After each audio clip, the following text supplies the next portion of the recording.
নমস্কার দাদা, আমি সৈকত সেন। আমি সাকুরা সিড কর্পোরেশন থেকে এসেছি আপনার এই লঙ্কার ফিল্ডটিতে। হুম। দাদা আপনার নামটা একটু বলবেন? আমার নাম অলোক জানা। অলোক জানা। গ্রামের নাম?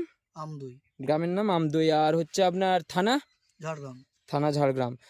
আপনি যে এই লঙ্কাটা লাগিয়েছেন এটা কোন কোম্পানির? সাকুরা। সাকুরা। ভ্যারাইটিটার নাম জানেন? না। অগ্নি অগ্নি অগ্নি। অগ্নি লাগিয়েছিলেন তো? হুম। এখানে টোটাল কতটা জায়গা লাগিয়েছেন? 8 কাঠা। 8 কাঠা লাগানো আছে। পুরো এই প্লটটা আমাদের হচ্ছে অগ্নি, তাই তো? হুম। আচ্ছা, আপনি এইটা ছাড়া আর অন্য কোনো ভ্যারাইটি লাগিয়েছেন লঙ্কার সাকুরা ছাড়া? লাগানো আছে আর আর কোনো? আপনার ইঙ্গল লাগানো আছে। ঈগল লাগিয়েছেন। দুটো গাছের মধ্যে পার্থক্য কেমন? সাকুরার গাছটাই ভালো। এই গাছটা আপনার কেমন? গাছটা কেমন আপনি প্রথমে এটা বলুন। গাছও ভালো, গ্রোথও ভালো এবং এই যে ফলন দেখছেন। এখানে দেখতে পাচ্ছি গাছে লঙ্কা দেখতে পাচ্ছি। আপনার লঙ্কাটা কেমন? চাই লঙ্কার যে কালার সাইজটা আপনি একটু বলুন কেমন? ভালো মোটামুটি। ভালো তো? আপনার চয়েস হয়েছে তো? হুম। আপনি বলছিলেন একটু মোটা, তাই তো? হুম। আপনি এক দুবার তুলুন, সাইজটা আর কালারটা আরও ভালো বেটার চলে আসবে, ঠিক আছে? অনেক অনেক ধন্যবাদ আপনাকে সাকুরা সিড কর্পোরেশনের পক্ষ থেকে। আগামী দিনে এই গাছ থেকে আরও ভালো ফল পান এই আশাই রাখবো। ধন্যবাদ দাদা।